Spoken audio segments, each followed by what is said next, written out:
Hello students, I am Rafiq Ahmed. I again welcome you on this auspicious occasion of Teachers Day. Happy Teachers Day to all. In last video, we were discussing examples of subspecies, and in this video also we are going to do the same thing.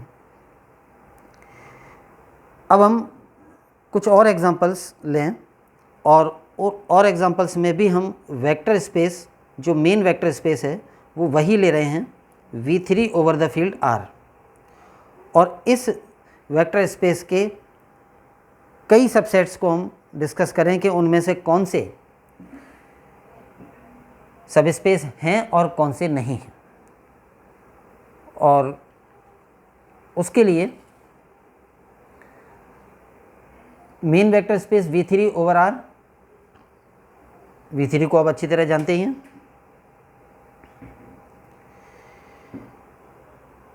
जांच कीजिए कि निम्न में से कौन से समुच्च V3 over R की सदिश उप समष्टियां हैं और कौन सी नहीं।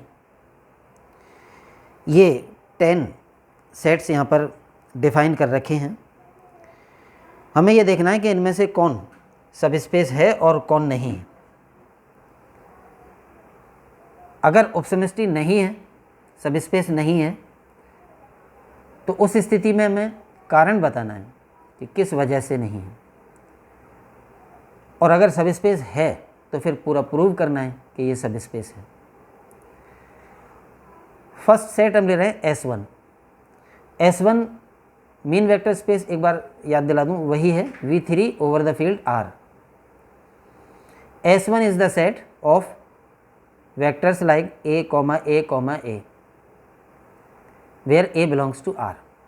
यानी इस समुच्चय में ऐसे वेक्टर्स होंगे जिनके तीनों कंपोनेंट्स सेम हो। अब हम चेक करना चाहें कि S1 V3 ओवर R का सबस्पेस है कि नहीं, तो सबसेट इजीली दिख ही रहा है, क्योंकि तीनों कंपोनेंट अगर सेम भी हैं तो हैं तो रियल ही। तो ये वेक्टर जो S1 में है ये इजीली V3 में भी होगा, यानी S1 के हर अवयव, S1 का हर अवयव V3 में होगा, इसलिए S1 V3 का सबसेट तो है। नॉन एम्प्टी भी हम इजीली बता सकते हैं। कोई भी एक वेक्टर बता दें, ज़ीरो वेक्टर ही बता दें, ज़ीरो वेक्टर जिसके तीनों कंपोनेंट ज़ीरो हैं, जिसको कि हम ज़ीरो बार नाम देते हैं, ये इस S1 का एलिमेंट है क्योंकि इसके तीनों कंपोनेंट सेम हैं। तो नॉन एम्प्टी भी ये है, सबसेट है, नॉन एम्प्टी है। अब आती है बात बाकी की प्रॉपर्टी प्रूव करने की।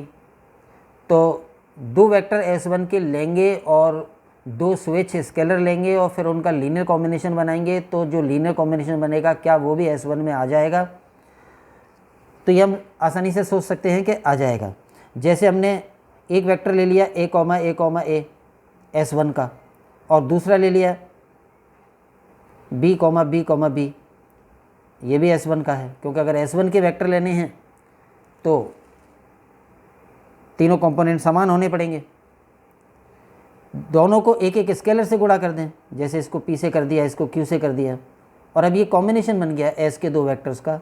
और जैसा कि एक्सटर्नल कंपोजिशन और वेक्टर एडिशन है, ये सॉल्व होने पर आ जाएगा PA प्लस QB, और सेकंड कंपोनेंट भी PA plus QB, third component भी PA प्लस QB, ये आएगा। और ये इजीली देखा जा सकता है कि ये जो कॉम्बिनेशन से वेक्टर बना ये भी S1 में क्यों है, क्योंकि इसके भी तीनों कंपोनेंट सेम हैं और रियल तो हैं ही। तो इस तरह से ये S1 सबस्पेस है। सिस्टमेटिकली इसको प्रूव कर सकते हैं। क्या प्रूव करना है और कैसे करना है वो मैंने बता ही दिया, तो ये आपको इसको सेल्फ करना है, पूरी तरह से ढंग से सिस्टमेटिकली कॉपी में इसको प्रूव करना है। Now we consider S2। S2 is the set of ABC vectors such that ABC belong to Z। अब S2 में किस प्रकार के वेक्टर्स हैं? S2 में वो सब वेक्टर्स होंगे 3 कंपोनेंट वाले जिनके तीनों कंपोनेंट इंटीजर्स हों, पूर्णांक हों। यहाँ पर कंडीशन दी है बिलोंग टू Z। जबकि V3 में होने के लिए तीनों कंपोनेंट कोई भी रियल नंबर हो सकते हैं, जो real, rational, irrational, integer, non integer कुछ भी हो सकते हैं। जबकि S2 में वेक्टर तभी होगा जब उसके तीनों कंपोनेंट इंटीजर्स हों। फॉर एग्जांपल, एक वेक्टर बनाएं 2, 3, 5, तो इसके तीनों कंपोनेंट इंटीजर्स हैं, इसलिए ये वेक्टर S2 में है और ये V3 में भी है क्योंकि तीनों कंपोनेंट रियल भी हैं। लेकिन अगर मैंने वेक्टर बनाया 2, 3/2, 1.6, तो ये वेक्टर V3 का तो है, मेन वेक्टर स्पेस का, क्योंकि तीनों कंपोनेंट रियल्स हैं। लेकिन ये वेक्टर S2 का नहीं है क्योंकि इसका second component and third component real number तो हैं, इंटीजर नहीं, पूर्णांक नहीं। तो डिफरेंस समझ में आ गया होगा S2 में और मेन वेक्टर स्पेस V3 में। S2 में जो भी वेक्टर होंगे वो तभी होंगे जब उसके तीनों कंपोनेंट इंटीजर हों। अब क्या ये सब स्पेस सिद्ध हो जाएगा V3 का? नॉन एम्प्टी और सबसेट तो इजीली प्रूव हो जाएगा, लेकिन हम सोच सकते हैं कि जब हम S2 के 2 वेक्टर्स लेंगे तो उन वेक्टरों के तो कॉम्बिनेशन कंपोनेंट्स इंटीजर हम ले लेंगे, लेकिन जो स्केलर लेने हैं वो R के लेने हैं और वो नॉन इंटीजर होंगे। और स्केलर्स के नॉन इंटीजर होने के कारण जो कॉम्बिनेशन बन के आएगा वो ज़रूरी नहीं है कि ऐसा बन जाए जिसके कंपोनेंट्स इंटीजर रहें, वो नॉन इंटीजर हो सकते हैं। एग्जाम्पल से हम देखें, जैसे 2, 3, 6 क्लियरली दिख रहा है कि ये S2 का वेक्टर है क्योंकि तीनों कंपोनेंट्स इंटीजर हैं। एक और ले लें 1, 5, 4, ये भी S2 का है क्योंकि इसके भी तीनों कंपोनेंट इंटीजर हैं। और 2 कोई भी हमने स्केलर लिए, तो जैसे स्केलर मैंने ले लिया 1/2 और इधर ले लिया 0। अब जो कॉम्बिनेशन ये सरल होके बनेगा, ये तो तीनों 0 हो जाएंगे क्योंकि 0 अंदर मल्टीप्लाई होगा और ये एक 1/2 अंदर मल्टीप्लाई होगा, फिर दोनों जोड़ेंगे तो जो आएगा वो है 1, 3/2, 3।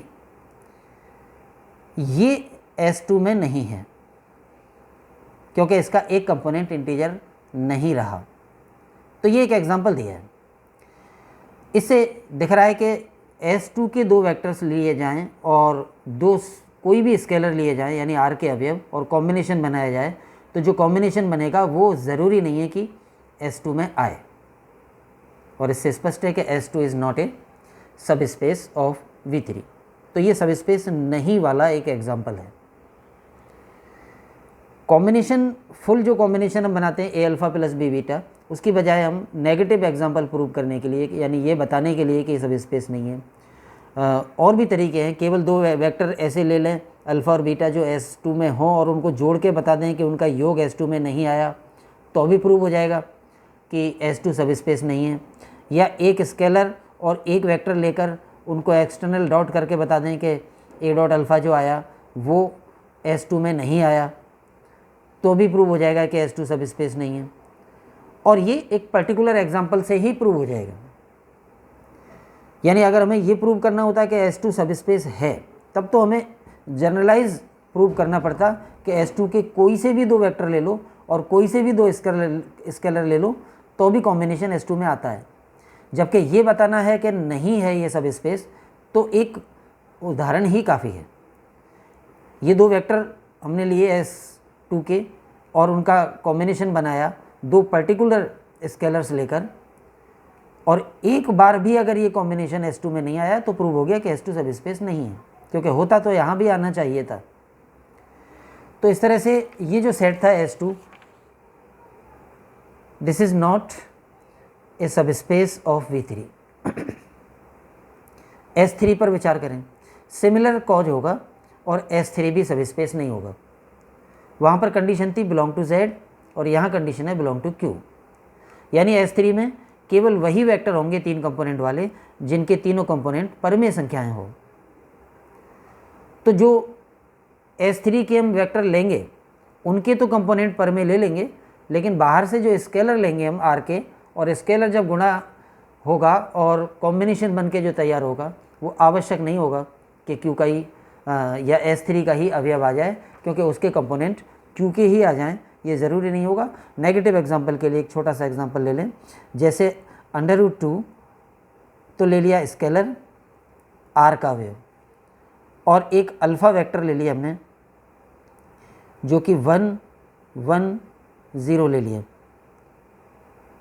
ये S3 में है क्योंकि इसके तीनों कंपोनेंट परमेय संख्याएं हैं, और ये R का अवयव है √2, हालांकि ये इरेशनल है, रैशनल नहीं है।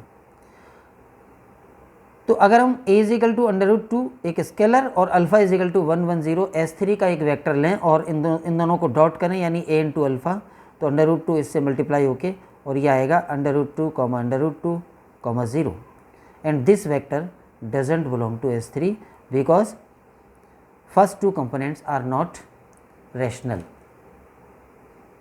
ये Q के अवयव नहीं रहे। जब हमने S3 का वेक्टर लिया था तो ये अवयव Q के थे, लेकिन स्केलर की वजह से अब ये Q के अवयव नहीं रहे ये दोनों, तो ये S3 में नहीं। तो ये एक एग्जांपल दिया है कि S3 के वेक्टर का स्केलर मल्टीप्लिकेशन S3 का ही वेक्टर नहीं आ रहा है। इससे स्पष्ट है कि ये सब स्पेस नहीं है। मतलब पूरा combination a alpha plus b beta भी बताने की ज़रूरत नहीं है, हम इतना भी बता सकते हैं या 2 वेक्टर लेके ऐड करके बता सकते हैं। तो नेगेटिव एग्जांपल यानी कारण कि ये S3 सब स्पेस क्यों नहीं है वो हमने ये दिया। S3 इज़ नॉट ए सब स्पेस ऑफ V3। S4 में हमने कौन से वेक्टर लिए हैं? 3 कंपोनेंट वाले वो वेक्टर्स जिसके तीनों कंपोनेंट रियल हों और इस इक्वेशन को सेटिस्फाई करते हों। ये इक्वेशन कंपोनेंट्स के लेवल पर देखें तो लीनियर है, यानी एक घातीय हैं इसमें कंपोनेंट A, B, C, और ऐसे सभी इक्वेशंस जो लीनियर हों कंपोनेंट के लेवल पर, नॉर्मली ऐसी कंडीशन वाले सारे सेट्स सब स्पेस सिद्ध हो जाते हैं।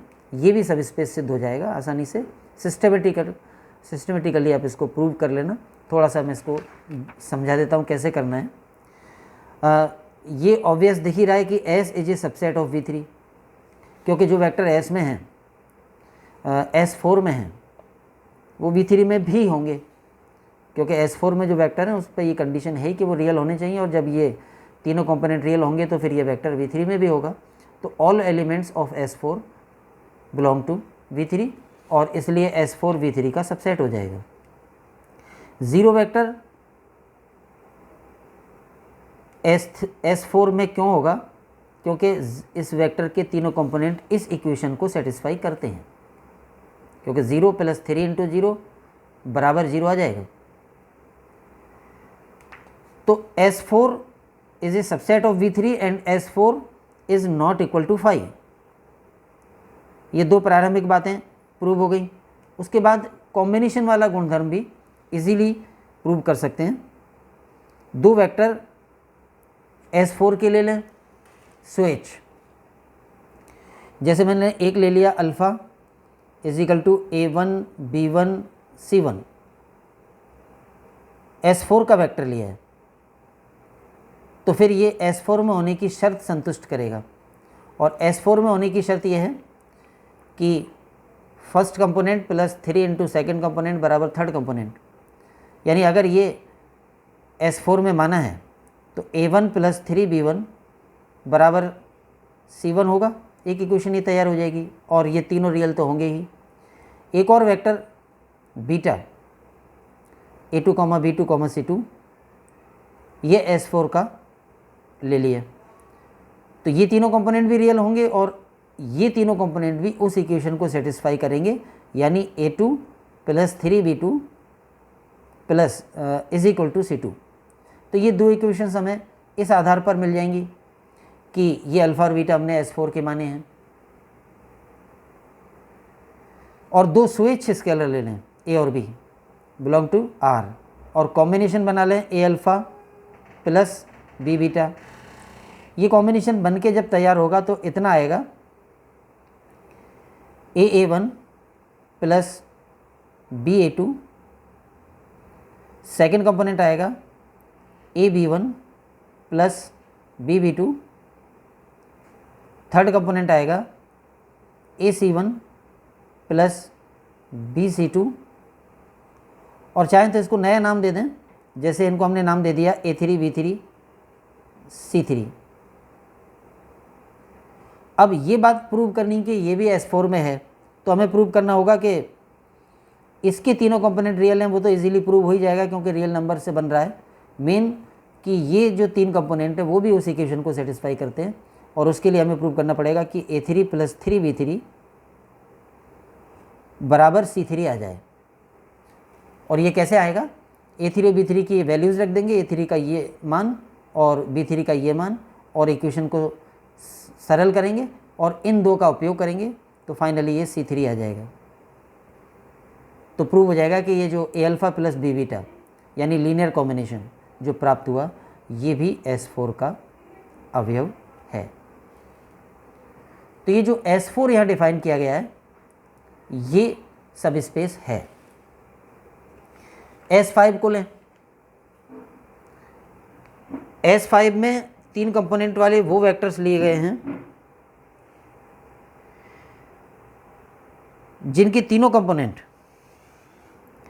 रियल तो हों ही, एक्स्ट्रा कंडीशन ये लगाई है कि A² is equal to B, यानी S5 में वही वेक्टर होंगे जिनके फर्स्ट कंपोनेंट का स्क्वायर सेकंड कंपोनेंट के बराबर हो। ये S5 की कंडीशन रखी है। जैसे अगर हम वेक्टर लें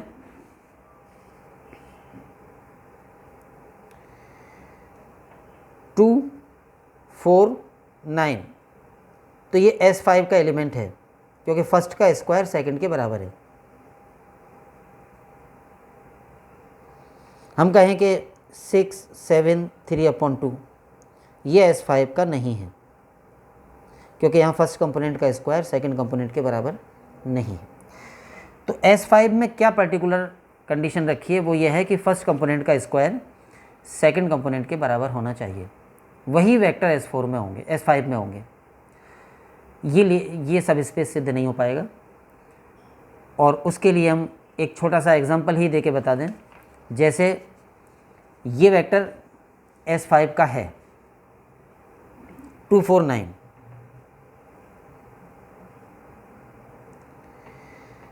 मान लो ये अल्फ़ा है और एक स्केलर ले लें फॉर एग्जांपल 3, ये R में है। एक स्केलर और एक S5 का वेक्टर, दोनों को एक्सटर्नल कंपोजिशन से ऑपरेट किया तो A की वैल्यू 3 और अल्फ़ा की वैल्यू 2 4 9, तो ये आ गया 6 12 27। अब हम देखें कि क्या ये S5 में है, तो नहीं है क्योंकि फर्स्ट कंपोनेंट का स्क्वायर सेकंड कंपोनेंट के बराबर नहीं है। This doesn't belong to S5। ये एक उदाहरण ही काफ़ी है ये बताने के लिए कि S5 सब स्पेस नहीं है, क्योंकि सब स्पेस अगर होता तो एक स्केलर और एक S5 का वेक्टर ऑपरेट होने पर S5 का ही आ जाना चाहिए था, जो नहीं आएगा। तो ये नॉट ए सब स्पेस, और यही इसका कारण बता दें। वैसे मोटे तौर पर आप अंदाज़ा अगर लगाएं तो ये देख सकते हैं कि अगर ऐसा सेट बनाया है जिसमें ऐसे वेक्टर्स लिए हैं जिनके कंपोनेंट्स में एक एक्स्ट्रा संबंध है और वो संबंध लीनियर इक्वेशन नहीं है, जैसे यहाँ पे स्क्वायर आ गया तो ये लीनियर नहीं रहा रैखिक, तो नॉन लीनियर इक्वेशन को सेटिस्फाई करने वाले अगर हम वेक्टर्स लेंगे तो वो नॉर्मली सब स्पेस सिद्ध नहीं हो पाते हैं। इससे पहले वाला सब स्पेस सिद्ध हो गया था क्योंकि वो ऐसे वेक्टर्स का सेट था जो वेक्टर उन वेक्टरों के कंपोनेंट्स इस इक्वेशन को सेटिस्फाई करते हैं, जो लीनियर इक्वेशन है, रैखिक संबंध है, जबकि ये नॉन लीनियर है, इसमें स्क्वायर आ गया, तो ये सब स्पेस नहीं सिद्ध होगा। S4 इज ए सब space, S5 is not a सब स्पेस। सिमिलरली S6 में क्या कंडीशन रखी है? इसमें वो वेक्टर्स रखे हैं जिनके पहले दो कंपोनेंट्स का प्रोडक्ट जीरो होना चाहिए, और हम जानते हैं कि दो का प्रोडक्ट जीरो तभी होता है जब दोनों में से कम एक जीरो हो। तो हम ये भी कह सकते हैं कि S6 में ऐसे वेक्टर्स हैं जिनमें प्रथम दो कंपोनेंट में से एटलीस्ट वन ज़ीरो होना चाहिए। ये सब स्पेस सिद्ध हो जाएगा कि नहीं? तो इसके लिए एक एग्जांपल सोचें। पहले न्यूमेरिकल एग्जांपल से चेक करें कि सब स्पेस होगा कि नहीं। मैंने एक वेक्टर लिया S6 का 0 2 5, ये S6 का है या नहीं? है, क्योंकि इसका फर्स्ट कंपोनेंट जीरो होने के कारण प्रथम दो का गुणनफल जीरो आ जाएगा। एक और ले लिया 1 0 3, ये भी S6 का है, क्योंकि इसके भी फर्स्ट टू कंपोनेंट्स का प्रोडक्ट ज़ीरो आ जाएगा, जो S6 में होने की कंडीशन है। लेकिन अगर हम इन दो वेक्टर्स को सिंपली ऐड ही करके देख लें, कॉम्बिनेशन बनाने के लिए स्केलर भी ना लो, सीधा इनको जोड़ ही दो, यानी अल्फ़ा प्लस बीटा, या अगर ऐसे हम कॉम्बिनेशन कहें तो यहाँ कॉफिशिएंट्स लिए हमने 1 and 1। अगर इन दोनों को ऐड करेंगे तो आएगा 1 2 8, और अब ये S6 में नहीं है, क्योंकि इसके फर्स्ट टू कंपोनेंट्स का प्रोडक्ट ज़ीरो नहीं रहा। तो इस एग्जांपल से स्पष्ट है कि ये जो S6 था ये सब स्पेस नहीं है। S6 के दो वेक्टर लिए, लेकिन उनका योग S6 में नहीं आ रहा है। That is S6 is not a सब स्पेस। S7, इसमें वो वेक्टर्स हैं जिसके तीनों कंपोनेंट्स इस इक्वेशन को सेटिस्फाई करेंगे। अगर ये इक्वेशन में यहाँ ज़ीरो होता, जैसा कि S9 में है, तो ये सब स्पेस हो जाता है। अब नहीं होगा 5, क्योंकि दो वेक्टर्स जो हम लेंगे S7 के, वो इसे सेटिस्फाई करेंगे, उनका जो कॉम्बिनेशन बनेगा वो नहीं करेगा। एक उदाहरण के से बता सकते हैं, जैसे S7 में वो वेक्टर्स हैं जिनके तीनों कंपोनेंट्स का योग 5 हो, तो हम एक वेक्टर ले लें S7 का, मान लो अल्फ़ा इज इक्वल टू 2 1 3। ये S7 का एक वेक्टर है, क्योंकि तीनों कंपोनेंट रियल हैं और तीनों कंपोनेंट्स का योग S7 में होने के लिए 5 चाहिए। तो थोड़ा सा इसमें चेंज कर दें, इसको भी 1 कर दें। अब 1 + 1 + 3 5 आ जाएगा। तो ये वेक्टर S7 में होने की शर्तें पूरी कर रहा है। एक मैंने स्केलर ले लिया 3, रियल नंबर, यानी A is equal to 3 and alpha is equal to this vector, और केवल इन दोनों को ही मल्टीप्लाई करके देख लें। A अल्फ़ा यानी 3 × 1 1 3, ये आएगा 3 3 9, और अब ये S7 में नहीं है, क्योंकि ये ऐसा वेक्टर नहीं है जिसके तीनों कंपोनेंटों का योग 5 आता हो। तो अल्फ़ा S7 में है और उसका स्केलर मल्टीप्लिकेशन S7 में नहीं आया, तो स्पष्ट है कि S7 इज़ नॉट ए सब स्पेस। सिमिलरली S8 भी सब स्पेस नहीं होगा, क्योंकि थर्ड कंपोनेंट 1 है। जो हम वेक्टर S8 का लेंगे उसका थर्ड कंपोनेंट तो 1 होगा, लेकिन जब हम स्केलर से मल्टीप्लाई करेंगे तो 1 नहीं रह पाएगा। जैसे स्केलर 2 ले लिया और वेक्टर ले लिया 5 6 1, ये वेक्टर थर्ड कंपोनेंट 1 होने के कारण इस समुच्चय का है, लेकिन मल्टीप्लाई करने के बाद जो आया 10 12 2, अब ये S8 में नहीं है।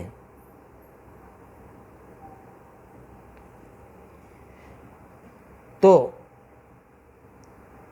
इस एग्जाम्पल से स्पष्ट है कि S8 जो ये 8वां सेट है S8 इज़ नॉट ए सब स्पेस। S9 होगा कि नहीं, ये हो जाएगा क्योंकि यहाँ 0 है और दो वेक्टर जो हम S9 के लेंगे उसके कंपोनेंट इन दो इक्वेशंस इस इक्वेशन को सेटिस्फाई करेंगे और जो स्विच स्केलर ए और बी लेकर लीनियर कॉम्बिनेशन ए अल्फ़ा प्लस बी बीटा बनाएंगे वो भी ऐसा वेक्टर आएगा कि उसके भी तीनों कंपोनेंट का योग 0 आ जाएगा और ये सब स्पेस हो जाएगा। प्रूव करके देखना इसको। लास्ट है 10th पार्ट इसका, और 10th पार्ट में S यूनियन T को चेक करना है, जहाँ पे S और T दो सेट डिफाइन कर रखे हैं। S में तो वो वेक्टर्स हैं जिनके थर्ड कंपोनेंट 0 हों और T में वो वेक्टर्स हैं जिनके फर्स्ट कंपोनेंट 0 हों, और S और T के वेक्टर्स को मिला के उनका यूनियन करके जो सेट बनेगा S यूनियन T, हम जानना चाह रहे हैं कि वो सब स्पेस होगा कि नहीं। तो ये भी नहीं होगा और इसको एक छोटे से एग्जांपल से हम बता सकते हैं। जैसे अल्फ़ा, जैसा कि यहाँ दिख रहा है S में होने के लिए थर्ड कंपोनेंट 0 होना चाहिए, तो हम एक वेक्टर ले लें 2 3 0। अब ये वेक्टर S में है और जो S में होगा वो S यूनियन T में भी होगा। हम जानते हैं कि यूनियन में होने के लिए एक में होना ही काफ़ी होता है, दोनों में होना ज़रूरी नहीं है। ये T में हो या ना हो, ये वेक्टर S में है अतः यूनियन में होगा। एक और वेक्टर ले लें, T का कोई वेक्टर अगर हमें लेना है तो उसका फर्स्ट कंपोनेंट 0 होना चाहिए, तो हमने ले लिया 0 1 1। ये वेक्टर T का है क्योंकि इसका फर्स्ट कंपोनेंट 0 है और ये T का एलिमेंट है, तो S यूनियन T का एलिमेंट भी होगा, क्योंकि यूनियन में होने के लिए किसी एक में होना ही काफ़ी होता है। अब S यूनियन T जो बना उसमें ये दो वेक्टर हैं, एक अल्फ़ा एक बीटा, इनको जोड़ के ही देख लें, अल्फ़ा प्लस बीटा, तो इन दोनों वेक्टर्स का जो सम आएगा वो आएगा 2 4 1, क्योंकि कंपोनेंट वाइज ऐड हो जाते हैं। 2 + 0 2, 3 + 1 4, 0 + 1 1। अब ये वेक्टर S यूनियन T में नहीं है। क्यों नहीं है? क्योंकि S यूनियन T में तभी हो सकता था जब या तो S में होता या T में होता या दोनों में होता। ये दोनों में से किसी में भी नहीं है। इसका थर्ड कंपोनेंट 0 नहीं है अतः यह S में नहीं है, और इसका फर्स्ट कंपोनेंट 0 नहीं है इसलिए T में भी नहीं है, और जब ये S में भी नहीं है T में भी नहीं है तो S यूनियन T में नहीं होगा। तो क्या एग्जांपल दिया हमने यहाँ पर, S यूनियन T के दो वेक्टर्स और उनको ऐड करने पर S यूनियन T में नहीं आता है। Therefore S union T is not a सब स्पेस ऑफ दिस V3। तो ये सब स्पेस के हमने काफ़ी एग्जांपल्स डिस्कस कर लिए, और भी एग्जांपल्स आपको बुक्स में मिल जाएंगे, उन्हें भी देखें, समझें, कोशिश करें प्रूव करने की या जांच करने की कि वो सब स्पेस हैं या नहीं। Thanks to all. जय हिंद।